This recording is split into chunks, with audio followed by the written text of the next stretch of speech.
What's up, everybody? It is the best spot, KidSmoove. I know I've been gone for a little bit. I apologize for the lack of content, but I've been busy. So just to give you guys a quick update on me before I continue on with this video, is that once again, I've been suspended on Twitter. I'm suspended for a whole week. I have another 5 days and maybe 4 hours and probably 22 hours left. It's been a struggle not being able to retweet, tweet, or celebrate some of the good news on Twitter. I'm being harassed. Twitter sucks because they allow people to spam report you, and it's no good for the user. And I think Twitter needs to stop being. I think Twitter needs to be a little less liberal and kind of let fucking people have access to their social media, because this is ridiculous. All right, along with that, please look out for Planet Xbox on Wednesday. That's tomorrow. We're gonna have Lady Infamous on there, and we're gonna be talking about a whole lot of Xbox. All right, so as we go on, I would have done the best spot theory, but I'm pressed for time, so I don't have really an hour to talk. I really just want to share my thoughts on this, and I'm sure you guys got to watch a lot of videos about this, but we have Xbox Game Pass received a major update, and this update to Xbox Game Pass, as you see here, is now brand new Xbox first party exclusive will launch day and date into Game Pass with their normal release. So we're looking at Crackdown 3. When that thing comes out, it's coming out with Game Pass as well. You're looking at Sea of Thieves. It comes out March 20th. It will be available in Game Pass on March 20th. We're talking about State of Decay 2. When that thing launches sometime this summer or fall, it will be there. Forza Horizon 4, the next Halo, the next Gears, PUBG, when it probably finally announced arrives. Now, I know PUBG is not quite a first party game, but I'm sure they're working on that to make that happen. Now, this is big. You might have a lot of fanboys or quote unquote neutrals, or people that are really, for lack of a better term, and to go back to the 90s, is player hating on this big news by Microsoft. But this is big. And now, if you've been following Xbox and if you've been following me, you know this should not be a surprise.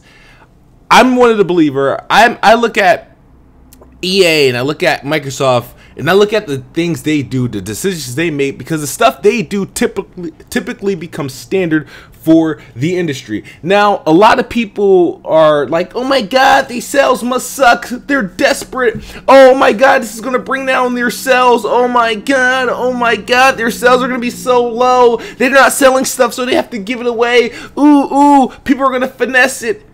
But what people forget is that, hey, we're so used to, remember back in the day, we're used to buying CDs or downloading our favorite artist's album on like iTunes, or buying the album. Now we just subscribe to Apple Music, Spotify, or Tidal and just listen to it for as long as we want, and realize, damn, I didn't even buy the album. And you know what? Guess what Billboard's doing? They're counting streams as sales, and people are making money for streaming their music or listening through a streaming pass than actually buying. They found a way to monetize it, and guess what? It's now the standard in music, a subscription base, right? Then a older scenario, Netflix. Netflix, the pretty much on-demand service for movies that has closed every mom and pop, every commercial, rent a movie place that you ever know. They no longer exist. We're not buying movies and DVDs as we did in the past. We now either stream them, download them, or we got a Netflix and Hulu account. And for some reason, brand new movies like Bright can launch right into Netflix. Brand new TV shows like Orange is the New Black and new shows from Marvel can launch right into Netflix and still be profitable without selling a single copy. You know why? Subscriptions. You know why Jay-Z and Beyonce release the album? Every time they release an album, or every time they announced how many subscriptions they got because Beyonce just released the album. Because subscriptions, when Beyonce, Jay-Z, Kanye West finna drop an album, those title subscriptions go through the roof. Now, when Halo 6 launches and Gears of War 6, Forza Horizon 4 launches, those Game Pass subscriptions are going to go through the roof. Now, people keep saying, well, a game makes well, they're not going to be selling us $10. It's you think about it. It works for music, it works for movies and TV shows. Why wouldn't it work for games? Why wouldn't it work for games? It's like, don't count out the big M, you know. And now once I seen Game Pass, I was like, you know what? This is going to be something legit. I was like, I won't be surprised if games launch exclusively into Game Pass and not like like I'm talking about like how Netflix got its own shows and stuff like that. Some Telltale game launched directly in there. Some indie games that can launch directly in there, so they don't have to be pressured with a big ass release, and they can get buzz based off the subscriptions and how many people played it through Game Pass. You know what I mean? It's Game Pass is $10 a month. I think 6 months is like the same price as one game, $60, which is not bad. And the fact that if you take a look at Xbox install base, right? Quote unquote, let's say it's the 34 million that everybody's saying it's doing, right?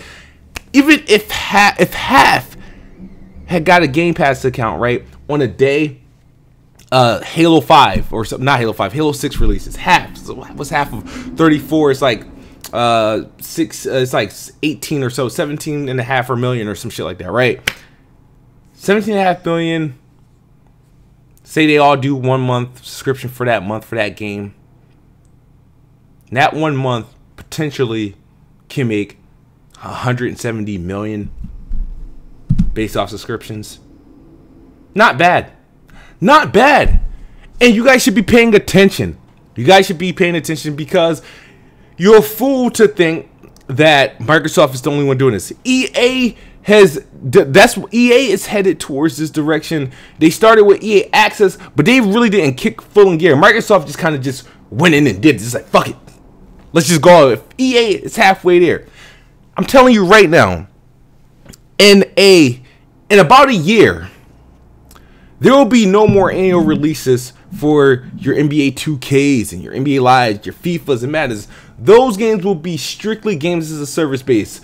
They will be a game as a service. You buy the damn game, and you're just gonna pay for the use of it each and every month, or annually, or however payment plans they have for it. EA have some room to do it through their own service, EA Access, which why it's kind of recommended that they be multi-platform. They won't be able to be successful just being on one platform if they do that.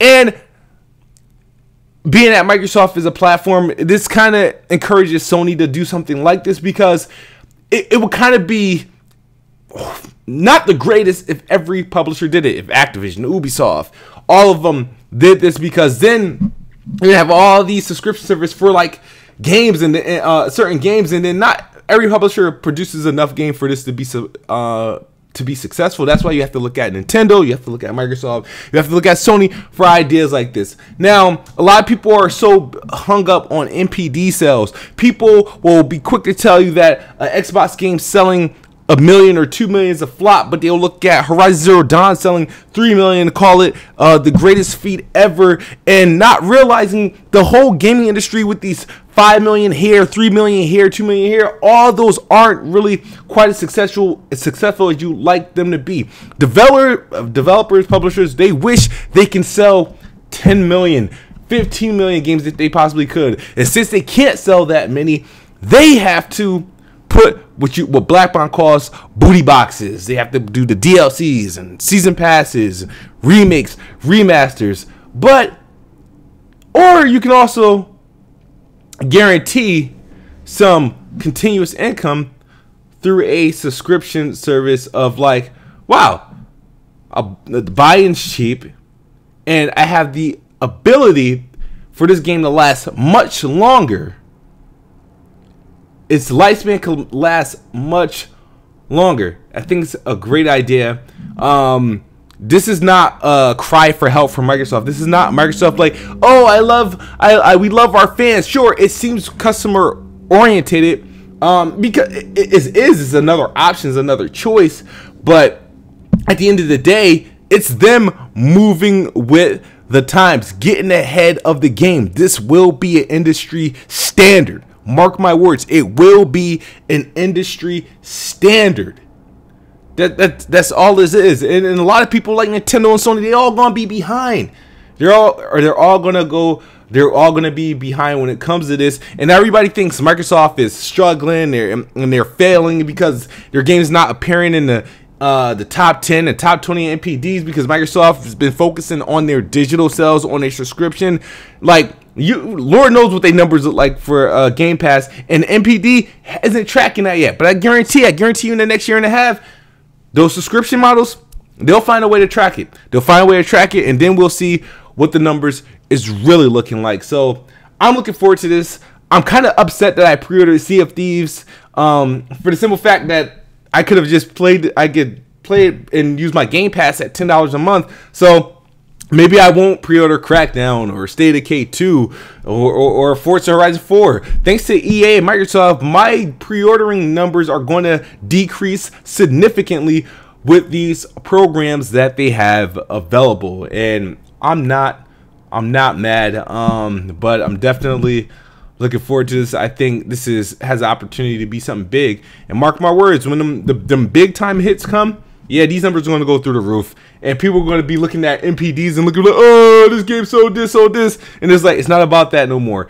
Ask your big record producers, ask your big movie producers. It's not about units sold anymore when it comes to individual movies and album sales and stuff like that. It's about those streamings. It's about the subscriptions. It's about the retaining a potential audience and adding to that. And everyone was able to do that successfully, the movie business, the music business. But for some reason, gamers are a little bit put off and they don't understand. It's like they're stuck in a stone age and not witnessing what's going on. But I've been warning you guys about this long ago. So let's get to the next topic, and I swear I'll be done with the video and we could talk more about this on Planet Xbox tomorrow. So next thing was Sony appeared to try to take some thunder from the big Xbox news by revealing the God of War release date, which is April 20th, which comes as a slight surprise to many of us, because we all were expecting March 20th, March 22nd, a March date. I was hoping for a March date, as the game appeared to be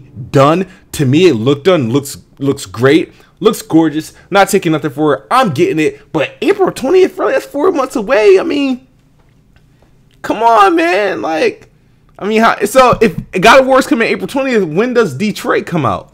I mean, you know, we've been playing this, oh, Xbox ain't got no games. Xbox ain't got no games. And Xbox dropped something in December, dropped something in October, and they're going to drop something in March. So, and they got the most popular game on their platform, and that hype isn't dying down anytime soon. But scrap all the bullshit between PlayStation and Xbox. I am looking forward towards God of War 4. Haven't really beaten any of the God of Wars in the past. Didn't enjoy them as much as I think I'm going to enjoy this one. There's something about this one that I think I'm really going to love, and I'm looking forward to it. Can't wait. Happy there's a date, and I'll probably boot up my PlayStation pretty soon to place a pre-order on for that one. But until then, I might buy them PlayStation sneakers until their game comes out. All right. It's KidSmoove. If you have any questions, let me know in the comment section below. Make sure you guys tune in to Planet Xbox. Tweet hashtag free KidSmoove. Stop these fake motherfuckers from banning my account. It's unfair. I'm losing my freedom of speech. I'm being censored, and it's unfair. And I think this is really a horrible thing to happen to people, where you're just getting super spammed reported and Twitter refuses to do anything about it. It sucks. I hate it, but I gotta shut my mouth. I gotta be quiet. I gotta be polite and be nice to all these fucking motherfuckers all the fucking time. You guys have a good night. It's KidSmoove. Xbox is the best box. I am the best bot. Good night or good morning if you're on the other side of the globe. We're out of here. Peace.